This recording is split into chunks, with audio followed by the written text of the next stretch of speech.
Carbon and its importance. अच्छा, हमने जैसे पहले देखा था कि अकोमोलेटिव देख रहे थे हम, कार्बन हाइड्रोजन ऑक्सीजन की इम्पोर्टेंस खसूसी अहमियत देख रहे थे हम। तो अब हमने कार्बन की सिर्फ देखनी है। तो कहता है कि अर्थ क्रस्ट अर्थ क्रस्ट के अंदर, ज़मीन के अंदर बहुत थोड़ी अमाउंट में कार्बन होता है बनिस्बत बाकी एलिमेंट्स के। और ये जो है तकरीबन 1 मिलियन कंपाउंड्स हैं कार्बन से बने हुए। कितने? 1 मिलियन। 1 मिलियन कितने होते हैं? 1 मिलियन कितने होते हैं? 10 लाख होते हैं 1 मिलियन। ठीक है, तो 10 लाख कहता है तकरीबन कार्बन के प्रोडक्ट्स मौजूद है, इतना ज़रूरी है कार्बन। उसने कार्बन को ना दो तरीके से एक्सप्लेन किया है, एक एलोट्रोपिक फॉर्म और एक उसने कहा नॉन एलोट्रोपिक फॉर्म। एलोट्रोपिक और नॉन एलोट्रोपिक के अंदर क्या फ़र्क है? एलोट्रोपिक फॉर्म का मतलब है कि ऐसी हालत जिसमें एक ही चीज़ की, एक ही एलिमेंट की डिफरेंट फिजिकल स्टेट्स हों। ठीक है, अब आप की 3-4 शक्लें हों, आप एक ही बंदे हो लेकिन आपकी 4 शक्लें हों, तो ये क्या होगी? ये आपकी एलोट्रोपी होगी, एलोट्रोपिक फॉर्म हो, ऐसे हो सकता है? एलिमेंट्स की मुख्तलिफ फिजिकल फॉर्म्स हो, कि हमारे पास 1 एलिमेंट है और उसकी क्या है? डिफरेंट फिजिकल स्टेट्स है।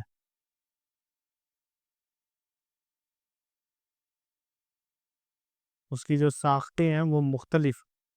तो ये हमारे पास एलोट्रोपिक फॉर्म आ जाती है। और हमारे पास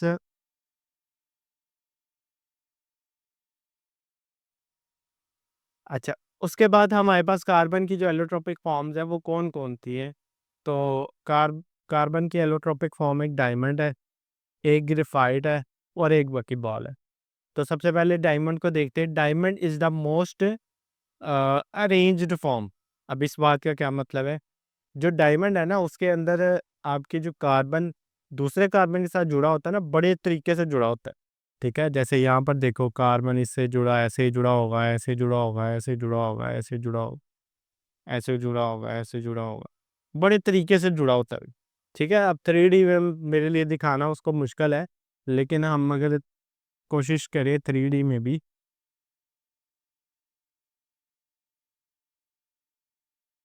खैर उसको दिखाना थोड़ा सा मुश्किल काम है। तो 3D में भी अगर हम देखें तो बड़े तरीके से कार्बन जुड़ा होता है। जैसे आप ये देखो ऐसे जुड़ा हो, ठीक है? कार्बन टू कार्बन ऐसे अरेंजमेंट हो, फिर आगे वो ऐसे जुड़ा हो, फिर उससे आगे ऐसे, मतलब बड़े तरीके कार से जुड़ा होता है। तो इसलिए डायमंड बड़ा हार्ड होता है। डायमंड कभी देखा आप लोगों ने? डायमंड कभी देखा आपने? तो डायमंड बहुत छोटा-सा होता है और आपके वो कभी कोई एक्सपेंसिव नेकलेस वगैरह हो या ज्वेलरी की कोई चीज़ हो तो उसपे लगा होता है। तो अब वो बहुत ज़्यादा हार्ड होता है। डायमंड ईज़िली आप वो कटर से काट नहीं सकते हो उसको, तोड़ नहीं सकते हो उसको, बहुत ज़्यादा हार्ड होता है। क्यों हार्ड होता है? इसी वजह से कि कार्बन दूसरे कार्बन से बड़े एक अच्छे अरेंजमेंट, गुड अरेंजमेंट, अच्छे तरीके से जुड़ा होता है। इस वजह से वो हार्ड होता है। और वो कहता है कि अर्थ के अंदर ये बहुत ज़्यादा हाई प्रेशर और टेम्परेचर पे जो है ना, ये पाया जाता है, बहुत ज़्यादा इसको हीट देनी पड़ती है। और ये हाई प्रेशर और हाई हीट कहाँ पर आती है? जब ज़मीन के सतह ज़मीन के बहुत नीचे जाती है। मिसाल तौर पे ये सतह ज़मीन है हमारे पास, अर्थ है, की सरफेस है, ठीक है? तो इससे बहुत नीचे जाओ ना आप, तो यहाँ पर जाके बहुत ज़्यादा सैकड़ों किलोमीटर नीचे जाके आपके पास इतनी हीट और इतनी प्रेशर बनता है कि वहाँ पर डायमंड बनता है। ठीक है, और डायमंड को 1 2 दिन में नहीं बन जाता, पता नहीं कितने उसको लाखों साल लगे डायमंड को तैयार होते। उसके बाद ये हार्डेस्ट सब्सटेंस है और ये यूज़ होता है रॉक ड्रिल्स के लिए, ग्लास कट करने के लिए, पॉलिशिंग करने के लिए, और ये प्रेशियस और उससे जो महंगे जो स्टोन हैं उसको पॉलिश वगैरह करने के लिए। तो डायमंड क्योंकि हार्ड बहुत ज़्यादा है, तो इससे पत्थर तक भी टूट जाते हैं। ठीक है, इससे पत्थर भी टूट जाते हैं, इससे और भी उससे एक्सपेंसिव जो स्टोन्स होते हैं वो टूट जाते हैं, क्योंकि ये खुद ही बहुत ज़्यादा हार्ड होता है। तो हम इसको इस पर्पज़ के लिए यूज़ करते हैं, ग्लास वगैरह कट करने के लिए यूज़ करते हैं। उसके बाद हमारे पास है ग्रेफ़ाइट। डायमंड के बाद कौन सा है? ग्रेफाइट इसकी एलोट्रॉपिक फॉर्म है। अच्छा, ग्रेफाइट के अंदर ना लेयर्स होती हैं कार्बन की, ऐसी ऐसे वो लेयर की फॉर्म में। यहाँ तो हमने देखा था अरेंजमेंट होती है, लेकिन यहाँ पर क्या होती है, कार्बन की लेयर्स होती। इसी वजह से जो डायमंड है वो तो इलेक्ट्रिसिटी को कंडक्ट नहीं कर सकता, उससे बिजली नहीं गुजर सकती, लेकिन ग्रेफाइट से एक तरीके से गुजर सकती। समझो ग्रेफाइट में कार्बन की ऐसी लेयर्स होती हैं, ठीक है, तो अगर मैं बिजली यहाँ पर दूं तो यहाँ से बिजली गुजर सकती है, ऐसे नहीं गुजर सकती। ठीक है, इधर देखो, ऐसे नहीं गुजर सकती वहां पर बिजली। अगर मैं यहाँ से गुजारूं तो यहाँ से गुजरेगी। क्यों? क्योंकि ग्रेफाइट के अंदर कार्बन की लेयर्स होती हैं, ऐसे तहें बनी होती है ऊपर नीचे। और वो कहता है कि ये कोल से बनता है। जब इसको आप हीट करते हो इलेक्ट्रिक फर्नेस के अंदर, आप इलेक्ट्रिक फर्नेस बिजली से चलने वाली फर्नेस होते हैं जिसमें बहुत ज़्यादा हीट प्रोड्यूस होती। आपने इलेक्ट्रिक वो हीटर्स देखे कभी? उसके अंदर कहता है कि जब जलाया जाता है इसको, कोल को, कोयले को, तो उससे ग्रेफाइट हमारे पास हासिल होता है। और ग्रेफाइट से आपके लेड पेंसिल्स वगैरह बनते हैं, सिक्के वगैरह जो होते हैं ना पेंसिल के, वो बनते हैं। और ये कहता है जो लुब्रिकेंट इस्तेमाल होता है, पेंट्स में इस्तेमाल होता है इसका, ग्रेफाइट का। लुब्रिकेंट्स क्या होते हैं? आपने ग्रीस वगैरह देखी कभी? कभी वो मशीन वगैरह को देने के लिए हम, या कभी साइकिल वगैरह भी वो में लगाते हैं उसको, ठीक है, गरारी वगैरह के अंदर ज़्यादातर लगाया जाता है वो, मशीन्स वगैरह में भी इस्तेमाल हो, तो वो लुब्रिकेंट्स होते हैं। तो ये उसी लुब्रिकेंट की बात कर रहा है। अच्छा, तीसरा हमारे पास मेजर एलोट्रोपिक फॉर्म है बकी बॉल्स। बकी बॉल्स हमारे पास थर्ड एलोट्रोपिक फॉर्म है। और ये कहता है कि ये कार्बन की प्योर फॉर्म होती है, और ये नेचुरली एग्जिस्ट करता है। ये एज ए सेमी कंडक्टर इस्तेमाल होता है, कंडक्टर इस्तेमाल होता है, एज ए लुब्रिकेंट इस्तेमाल होता है। क्या इस्तेमाल होता है? Semiconductor, as a conductor, और एज अ लुब्रिकेट। ठीक, लुब्रिकेंट मैंने आपको भी एक्सप्लेन कर दिया है। कंडक्टर क्या होता है? वो चीज़ जिसमें से बिजली गुजर सकती है। ठीक है, तार हमारे पास होती है, इसमें से बिजली गुजर सकती है ना, तो कंडक्टर होता है। सेमीकंडक्टर ये होता है कि मुकम्मल तौर पर बिजली ना गुजरना, थोड़ी सी गुजर सकती है, थोड़ी नहीं गुजर सकती। हमारे पास तीन चीज़ें होती हैं, एक होता है कंडक्टर, एक इंसुलेटर, और एक सेमीकंडक्टर। कंडक्टर वो होता है जिसमें से बिजली गुजरती है, जैसे तारें होंगी। इंसुलेटर जिसमें से बिजली नहीं गुजरती। लकड़ी में से गुजरती बिजली? नहीं गुजरती। प्लास्टिक से नहीं गुजरती। ठीक, पानी से भी एक तरीके से गुजरती। तो हमारे पास बहुत सी चीज़ें हैं जिससे बिजली नहीं गुजरती। जिससे नहीं गुजरती वो इंसुलेटर्स होते हैं। क्या होते हैं? इंसुलेटर।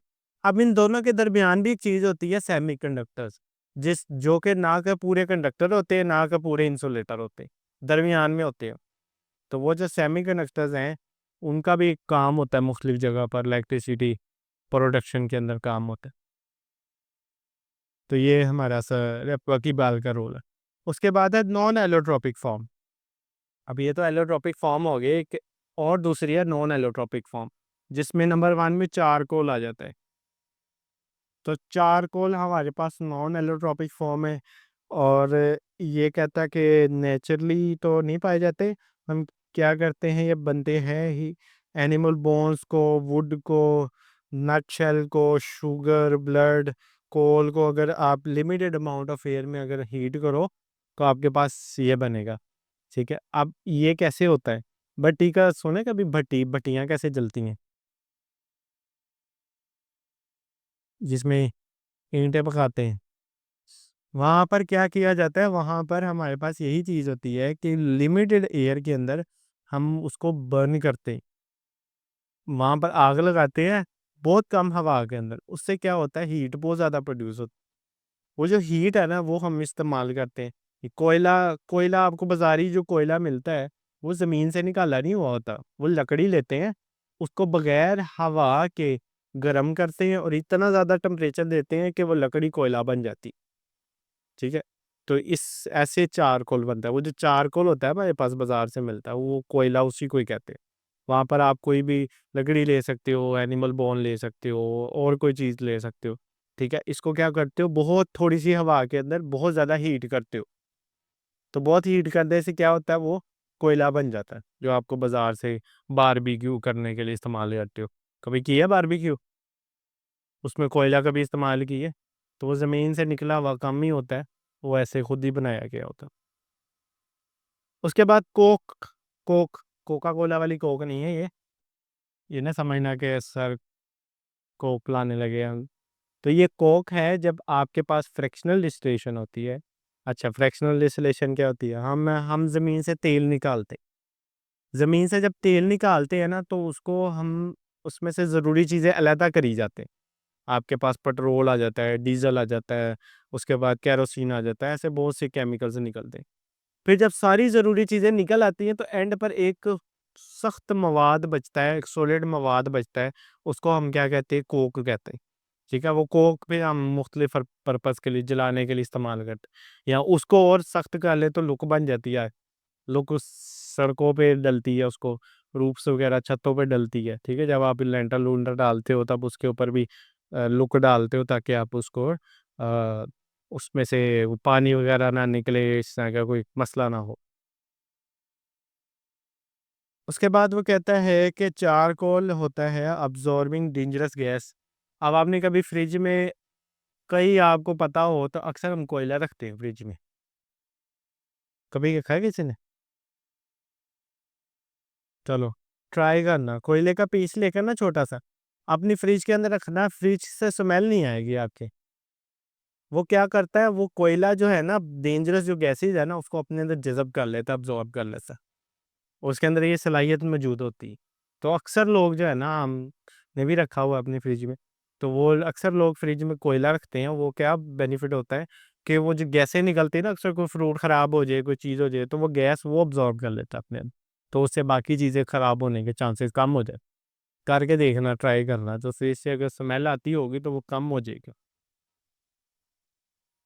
और वो कहता है कि इसको कोक की बात कर रहा है कि इसको 1300 डिग्री पर हीट किया जाता है इन एब्सेंस ऑफ एयर, हवा के बगैर 1300 डिग्री, इतना ज़्यादा टेम्परेचर दिया जाता है। और वो कहता है कोक जो है ना, एज़ अ फ्यूल भी इस्तेमाल होता है, एज़ अ रिड्यूसिंग एजेंट भी इस्तेमाल होता है। ये पूरा एक टॉपिक है, रिड्यूसिंग एजेंट क्या होते हैं, ठीक है? जो रिडक्शन का फिनोमेना करते हैं, ये अलग एक टॉपिक है, खैर। तो फ्यूल मतलब एज़ ए जलाने के लिए या के ऐसे पर्पज़ के लिए इस्तेमाल हो। लो जी, ये हमारे एलोट्रॉपिक और non allotropic form of carbon.